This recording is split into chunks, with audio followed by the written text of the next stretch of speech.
మనం గత కొన్ని వారాలుగా బైబిల్ గ్రంథమందున్న పట్టణపు పేర్లు, గ్రామాల పేర్లు, దేశాల పేర్లు ధ్యానం చేయాలని దేవుడు మనకిచ్చిన తలంపు మేరలో చాలా పట్టణాలను గురించి ధ్యానం చేస్తూ వచ్చాం. పోయిన వారం ఎరుకో పట్టణాన్ని గురించి ధ్యానం చేసాం. ఈ వారం బేతేలును గూర్చి ధ్యానం చేయబోతున్నాం. బేతేల్ అంటే మందిరము అని అర్థం. బేతేల్ అంటే దేవుని మందిరము అని అర్థం. మందిరము అనేటువంటి ఆ మాట బైబిల్ గ్రంథమందు మొదటిసారిగా కనబడింది ఈ అధ్యాయంలోనే. ఆదికాండం, ప్రారంభపు గ్రంథం, ప్రతి దానికి ప్రారంభం అనేది ఆదికాండంలోనే కనిపిస్తూ ఉంది. ఆదికాండంలో ఏదైనా ఒక మాట మనకి ప్రారంభంలో కనిపించినప్పుడు దానికి చాలా ప్రాముఖ్యత, ప్రాధాన్యత ఉంటుంది. 4వ అధ్యాయంలో ఆరాధన కనిపిస్తుంది. 3వ అధ్యాయంలో పాపం కనిపిస్తుంది. 6, 7 అధ్యాయాలలో జలప్రలయం కనిపిస్తుంది. ఇలాగన ఒక్కొక్కటి మనం చూడగలుగుతాం. యాకోబు తన జీవితంలో ఇంటి నుండి పారిపోతున్నప్పుడు, అన్న ఎదుటి నుండి పారిపోతున్నప్పుడు, మీకు చరిత్ర అంతా తెలిసిందే కాబట్టి సింపుల్గా ముందుకు వెళ్తున్నాను. అతడు తన మేనమామ ఇంటికి వెళ్ళిపోతూ ఉన్నాడు. హారానుకు వెళ్తూ ఉన్నాడు. బెయిర్షెబా నుండి హారానుకు 400 మైళ్ళ దూరం. అతడు చేతి కర్రతో వెళ్ళినవాడని మనం దైవవాక్యంలో చూస్తాం. చేతి కర్రతో వెళ్ళాడు, ఒంటరిగా వెళ్ళాడు, ఏడుస్తూ వెళ్తున్నాడు, బాధలో వెళ్తున్నాడు, వదలలేక వెళ్తూ ఉన్నాడు, తప్పక వెళ్తూ ఉన్నాడు, తప్పించుకోవడానికి వెళ్తూ ఉన్నాడు. అతడు వెళ్తూ ఉంటుండగా ఒక చోటకు చేరాడు. అక్కడ ప్రొద్దు గుంకింది, చీకటి పడిపోయింది, ఎదరికి వెళ్ళడానికి అవకాశం లేదు. అందుచేత ఆ చోటులో ఒక రాయిని తీసుకుని దానిని తలగడగా చేసుకుని నిద్రపోయాడు. రాయిని తలగడగా చేసుకున్నాడు. అతనికి ఒక కల వచ్చింది. ఒక పెద్ద నిచ్చెన భూమి మీద నుండి ఆకాశపు నంటి ఒక నిచ్చెన చూస్తూ ఉన్నాడు. ఆ ఆకాశపు కొననంటుకున్నట్టు నిచ్చెన పైన దేవుడు సింహాసనాసీనుడై ఉండగా దూతలు నిచ్చెన మీద నుండి ఎక్కుచూ ఉన్నారు, దిగుచూ ఉన్నారు. ఆయనకు ఒక స్వరం వినిపించింది.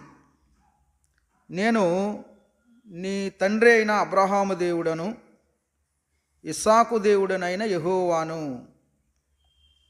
ఇదిగో నువ్వు పండుకొని ఉన్న ఈ స్థలం నీకును నీ సంతానానికి ఇస్తాను అన్నాడు.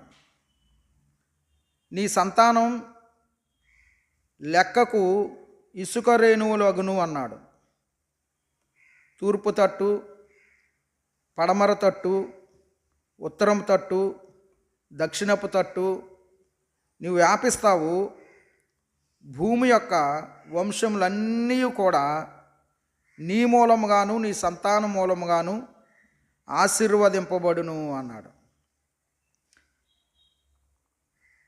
నేను నీకు తోడై ఉంటాను. నువ్వు వెళ్ళు ప్రతి స్థలానికి నీతో కూడా నేను వస్తాను. నేను నిన్ను విడవను. నేను ఏ మాటలైతే చెప్పానో ఆ మాటలు నెరవేర్చేంత వరకు నీతోనే ఉంటాను అని వాగ్దానం చేశాడు. యాకోబు 16వ వచనంలో నిద్ర తెలిసి అన్నాడు. నిద్ర తెలిసి ఎంత చక్కటి మాటలు పలికాడు అంటే, నిశ్చయముగా యెహోవా ఈ స్థలమందున్నాడు అన్నాడు. ఈ ముక్క మనసులో పెట్టుకోండి. నిశ్చయముగా యెహోవా ఈ స్థలమందున్నాడు అని. అది నాకు తెలియకపోయనే అనుకొని భయపడ్డాడు.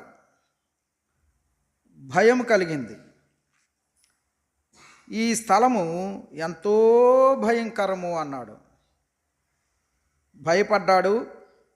ఈ స్థలము ఎంతో భయంకరము అన్నాడు. ఇది దేవుని మందిరమే కానీ వేరొకటి కాదు అన్నాడు. ఇది దేవుని మందిరం, పరలోకపు గవిని ఇదే అన్నాడు. పరలోకపు గవిని ఇదే అన్నాడు. పరలోకానికి వెళ్ళాలంటే గవిని ఇదే అన్నాడు. తెల్లవారిపోయింది. అతడు లేచాడు. తాను తలగడగా చేసుకున్న రాయి తీసుకున్నాడు. దాన్ని నిలవబెట్టాడు. నూనె పోశాడు. ఆ స్థలానికి బేతేల్ అని పేరు పెట్టాడు. వాస్తవానికి దానికి పూర్వం ఒక పేరు ఉంది. అది ఇక్కడ మనం 19వ వచనంలో చూస్తాం. అయితే మొదట ఆ ఊరి పేరు లూజు అన్నాడు. లూజు అంటే వ్యతిరేక్తత అని అర్థం. వ్యతిరేకము, వ్యతిరేక్తత అని అర్థం. యాకోబు దానికి బేతేల్ అని పేరు పెట్టకముందే, మందిరము అని పేరు పెట్టకముందే, ఈ బేతేల్ అనే పేరు మనం ఆదికాండం 12వ అధ్యాయంలో 8వ వచనంలో అబ్రహాము ప్రయాణమై వచ్చినప్పుడు తాను బేతేలునకును హాయికిని మధ్యన గుడారం వేసినట్లు మనం చూస్తాం. యాకోబు వాగ్దానం చేస్తూ ఉన్నాడు. 19వ వచనం వరకు దేవుని వాగ్దానాలు. యాకోబు ప్రమాణం చేస్తున్నాడు. వాగ్దానాలు అనొద్దు కానీ ప్రమాణం చేస్తున్నాడు. నేను తిరిగి నా తండ్రి ఇంటికి క్షేమంగా వచ్చినట్లు దేవుడు నాకు తోడై ఉండి నేను వెళ్ళుచున్న ఈ మార్గములలో నన్ను కాపాడి తినుటకు ఆహారమును వస్త్రములను నాకు దయచేసిన ఎడల యెహోవా నాకు దేవుడై ఉంటాడు అన్నాడు. యాకోబుకి తినడానికి తిండి, కట్టుకోవడానికి బట్ట ఇస్తే దేవుడు అంట ఎలా ఉంటాడంట? దేవుడుగా ఉంటాడు కదండి. అతను ఆలోచన చూడండి. తినడానికి తిండి, ధరించుకోవడానికి వస్త్రాలు ఇస్తే దేవుడు నాకు దేవుడుగా ఉంటాడు అన్నాడు. ఇదిగో నేను స్తంభముగా నిలవబెట్టి నీ రాయి దేవుని మందిరమగును, మరియు నీవు నాకు ఇచ్చిన యావత్తులో 10వ వంతు నిశ్చయంగా నీకు చెల్లించదనని మొక్కుకో నేను అన్నాడు. ఒక ప్రమాణం చేసుకుంటున్నాడు.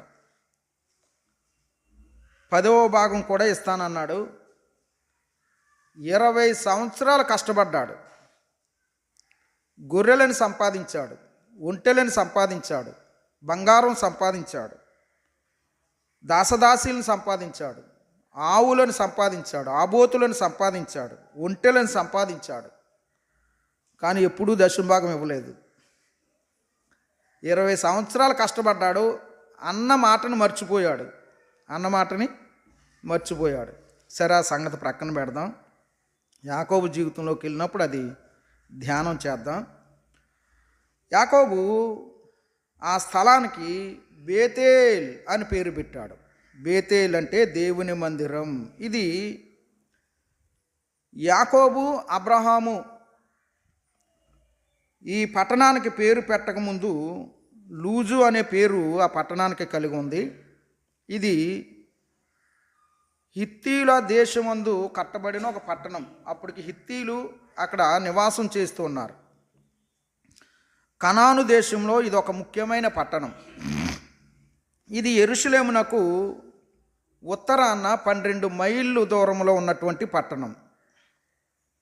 దీని యొక్క విశేషాలు మనకి ఎక్కువగా ఏమీ కనిపించవు, కానీ మొత్తం మీద దేవుడు ఈ పట్టణాన్ని కోరుకున్నాడు.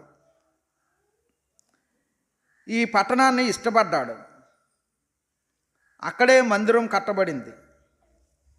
ఈ పట్టణం యొక్క ముఖ్యమైనటువంటి విశేషాలు ఏమిటంటే,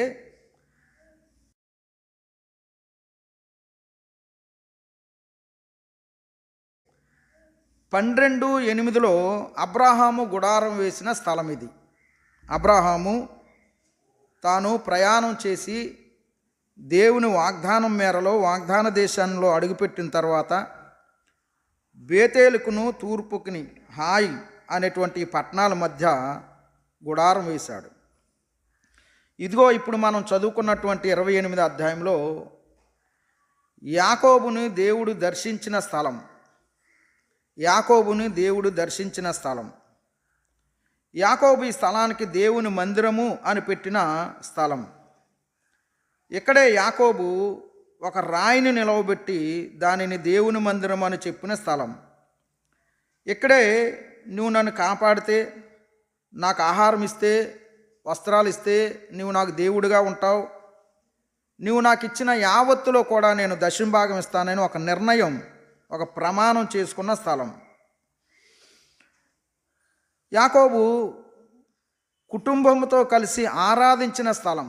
ఆదికాండం 35 అధ్యాయంలో 1 నుండి 15 వరకు మీరు చదువుకుంటే యాకోబు కుటుంబంతో ఆరాధించిన స్థలం. సమూయేలు రాసిన మొదటి గ్రంథం 7 అధ్యాయం 16 వచనంలో 3 ముఖ్యమైన స్థలాల గురించి చెబుతూ బేతేల్, గిల్గాలు, మిస్పా అనేటువంటి స్థలాలకి ప్రవక్త అయిన సమూయేలు న్యాయం తీర్చుచూ తిరుగుతూ ఉండేవాడు. ఈయన న్యాయం తీర్చడానికి ఉపయోగించిన ఒక స్థలం బేతేల్ అనే స్థలాన్ని మనం చూస్తూ ఉన్నాం.